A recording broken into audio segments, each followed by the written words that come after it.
Hello friends, welcome to Takshala academy. This is advocate Sneha Soni और आज हम आपके साथ डिस्कस करेंगे case laws regarding administrative law and this is our first part. Second part भी हम लेके आएंगे। तो जितने भी हमारे केस लॉज हैं इन द एडमिनिस्ट्रेटिव लॉ, हर एक केस लॉ को हम यहाँ पे डिस्कस करेंगे। प्रेजेंटेशन में हमारे पास रहेगा केस लॉ का नाम एंड वर्बली हम आपको बताएंगे कि क्या उसमें हेल्ड हुआ था। And let's start with this. तो first case is Paschim Banga Khet Mazdoor Samity versus state of West Bengal 1996 का ये केस है और इसमें बोला गया था कि कॉन्स्टिट्यूशन हमारी बात करता है for the establishment of welfare state at the federal level as well as the state level. Matching आ जाती है बेसिकली इसमें। देन इसके बाद आई वुड सजेस्ट कि सर आइवर जेनिंग्स कुछ डेफिनेशन है जो आपको पता होनी चाहिए। तो सर आइवर जेनिंग्स की डेफिनेशन जिसमें उन्होंने बोला था कि administrative law is the law relating to administration, and Dicey की जो डेफिनेशन है ये हमने आपको प्रीवियसली भी डिस्कस किया है। इन दोनों को आप ज़रूर देख लीजिएगा। ओके, नेक्स्ट जो हमारा केस लॉ है it's relating Pancham Chand versus state of Himachal Pradesh 2008 का केस है and it's relating to rule of law in India. और इसमें बोला गया था कि जो हमारा कॉन्स्टिट्यूशन है वो बात करता है रूल ऑफ लॉ की, ना कि रूल ऑफ मेंस की। नेक्स्ट है हमारा Bachchan Singh versus state of Punjab. Bachchan Singh versus state of Punjab में आपकी बात की गई थी कि रूल ऑफ लॉ जो बेसिक एसेंशियल एलिमेंट है रूल ऑफ लॉ का वो बोलता है कि जो लॉ है वो आर्बिट्ररी नहीं होना चाहिए, इररेशनल नहीं होना चाहिए and it must satisfy the test of reasons. Okay, next is ADM Jabalpur versus Shivkant Shukla 1976 का ये केस है और इसमें बोला गया था कि rule of law is the antithesis of आर्बिट्ररीनेस।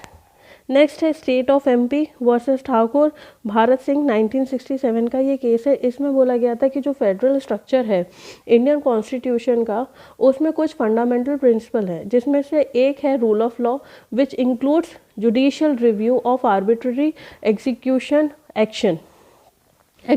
Action. Okay, next है टी.एन. गोडा वर्मन थिरुरम्पल वर्सेस अशोक खोट 2006 का केस है ये और इसमें बोला था कि absence of arbitrary power is the first essential of rule of law upon which the whole constitution system is based.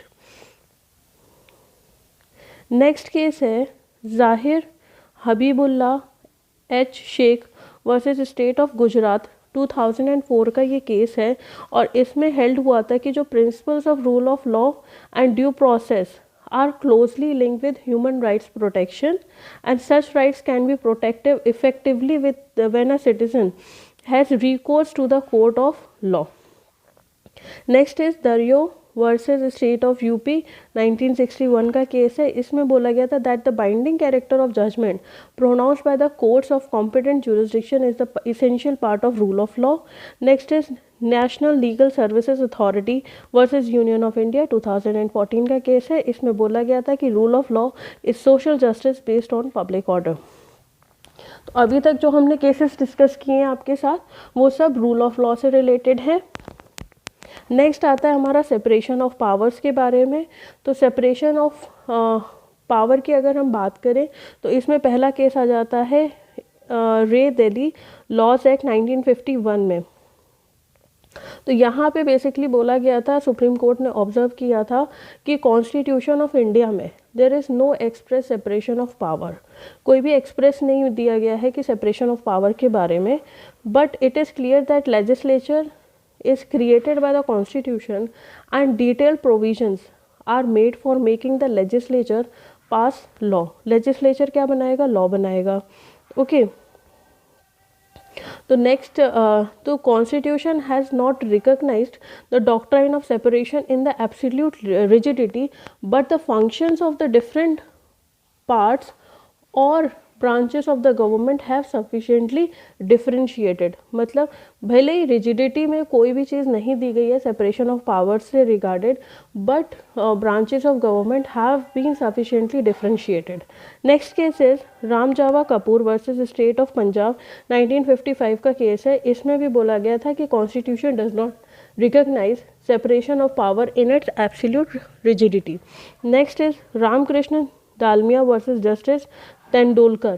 तो ये केस में बोला गया था कि कोई स्पेसिफिक प्रोविजन नहीं बना है regarding separation of power in our constitution. Next is Kesavananda Bharati versus state of Kerala. इस केस में आपकी बात की गई थी separation of power between legislature, executive and judiciary. तीन बॉडीज होती हैं हमारी, legislature, executive and judiciary is the part of the basic structure of the constitution and this structure cannot be destroyed by any form of amendment. Any form of amendment से basic structure में कोई भी छेड़छाड़ नहीं की जाएगी। Next है supreme court advocates on record association versus union of India का केस था और ये केस था 2016 का। तो इसमें बोला गया था कि भले ही सेपरेशन ऑफ पावर, जो सेपरेशन ऑफ पावर है is a essential feature of constitution, क्योंकि ये बेसिक स्ट्रक्चर में आ जाता है। However separation of power is not a rigid, इतना रिजिड नहीं है जैसे यूएसए में है। Okay, basic and one of the element of separation of power is a system of check and balance। तो check and balance की अगर हम बात करें तो ये हमारा आया है advocates on record association versus union of India से। नेक्स्ट केस की अगर हम बात करें तो अब जो केसेस हैं वो रिलेटेड हैं आपके डेलीगेटेड लेजिस्लेशन से। तो सबसे पहले आ जाता है हमारा सिद्धार्थ स्वराजी वर्सेस कोलकाता बोर्ड 2014 का केस, जहाँ पे जनरली बात की थी कि डेलीगेशन जनरली क्या मतलब होता है। तो parting of power by the person who grants the authority to do something which otherwise that person would have to do himself. यहाँ पे आपको डिफाइन किया गया था इस केस में कि डेलीगेशन का मतलब क्या होता है। तो डेलीगेशन का मतलब ये होता है कि जैसे मेरे अंदर सारी पावर है और मैंने वो पावर किसी और को दी है फॉर कुछ काम के लिए, तो दैट इज़ करना तो मुझे था लेकिन मैंने किसी और को भी दे दी है, तो इसका मतलब होता है delegation. Next is chief settlement commissioner versus Om Prakash. तो chief settlement commissioner versus Om Prakash के केस में बोला गया था कि under our constitutional scheme the authority to make the law is vested in parliament and state legislature and other law making bodies. Whatever legislative power is exercised by the executive must be derived directly from the legislature and exercised widely within the limits prescribed। देखिए जो chief settlement commissioner versus Om Prakash के case में ये बोला गया था कि जो भी कॉन्स्टिट्यूशनल स्कीम है उसमें बोला जा रहा है कि जो भी आपके लॉ मेकिंग अथॉरिटी है वो किसके पास है, पार्लियामेंट के पास है, स्टेट लेजिस्लेचर के पास है, या कोई और लॉ मेकिंग बॉडीज़ है उसके पास है। तो जब भी लेजिस्लेटिव पावर एक्सरसाइज की जाती है किसी एग्जीक्यूटिव से लॉ बनाने के लिए, तो उसके पास उसको ऊपर कोई लिमिटेशन लगा दी जाती है और उसको उसी के अंदर रह के वो पावर एक्सरसाइज करनी होती है।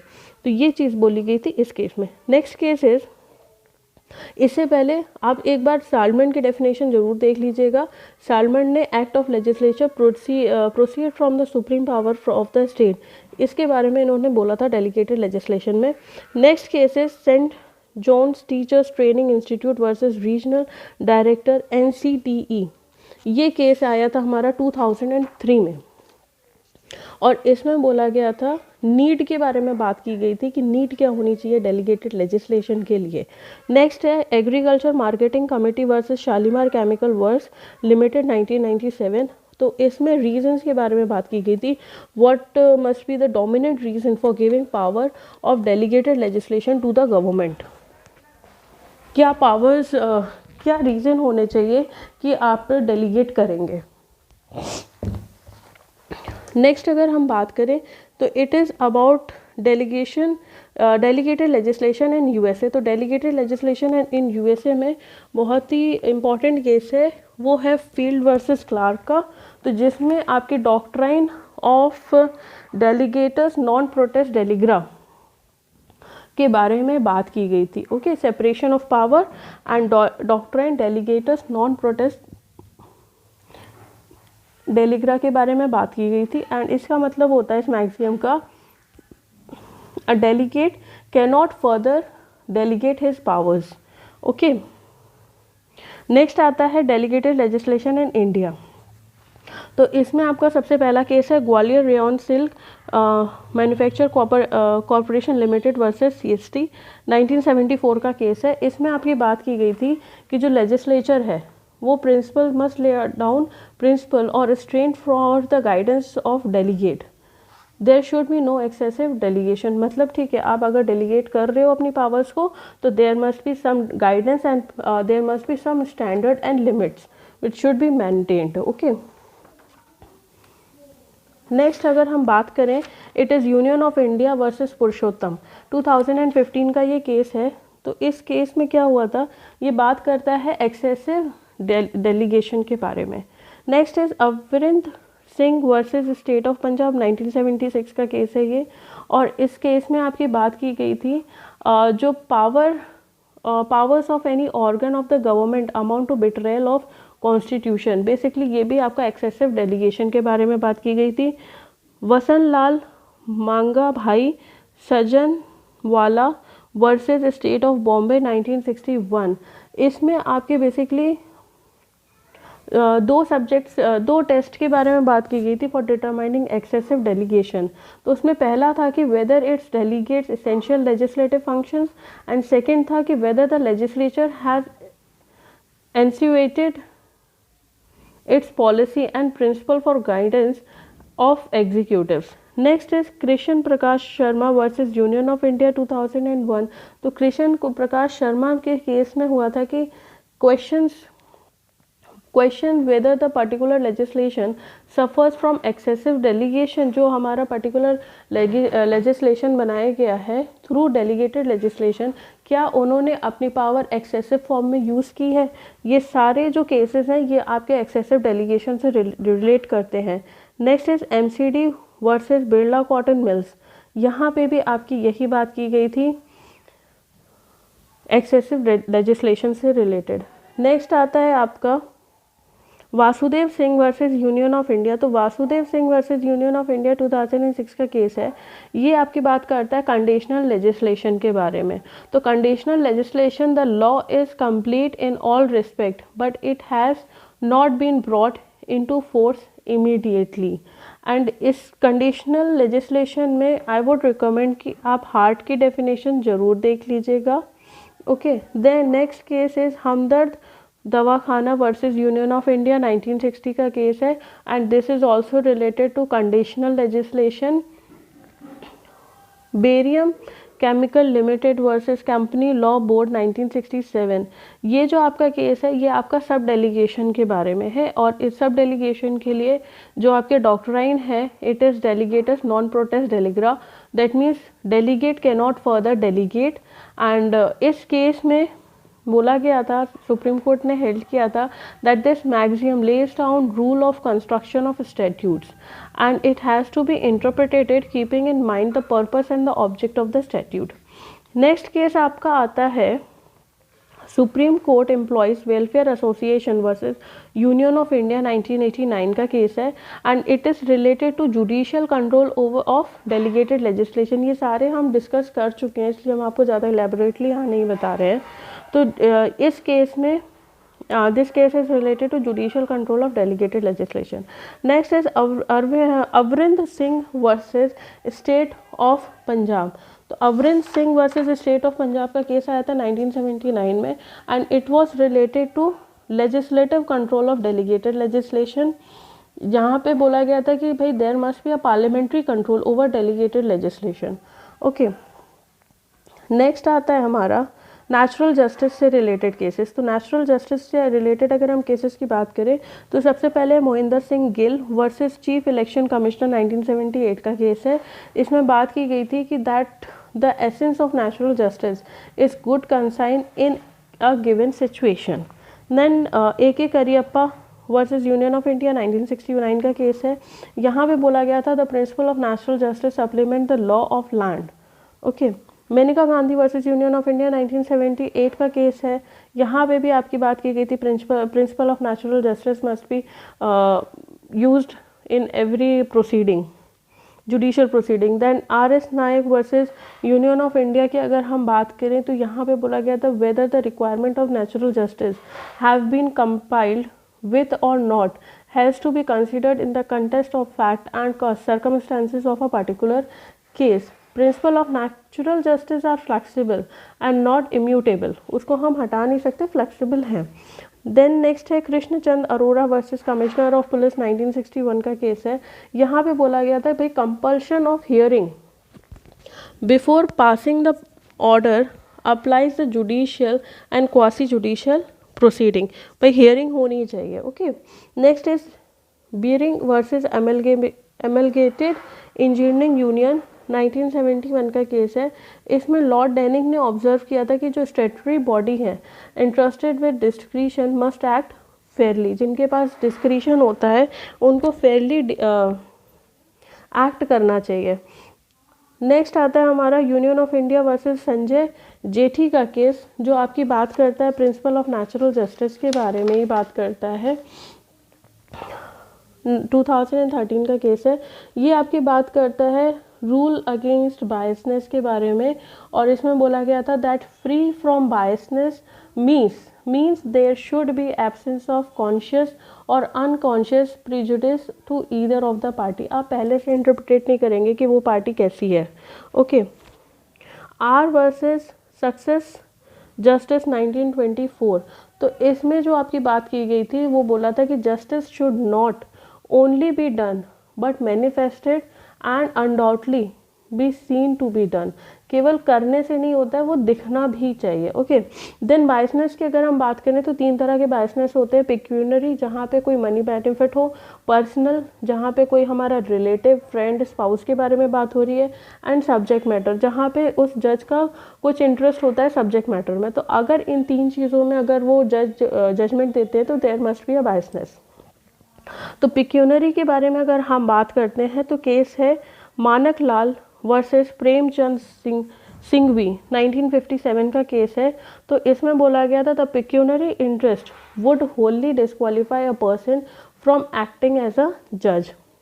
A.K. Kariappa versus union of India का केस है 1969 का, ये पर्सनल बायसनेस के बारे में बात करता है। Then Krishna bus service private limited versus state of Haryana 1985, ये बात करता है कि जज has interest in the subject matter, तो अगर जज का इंटरेस्ट है सब्जेक्ट मैटर में तो वो बायस्ड हो जाएगा।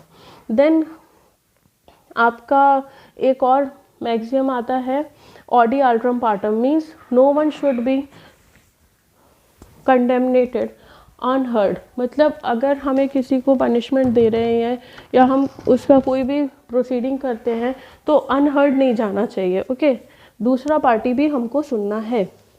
तो इसमें जो केस था इट वाज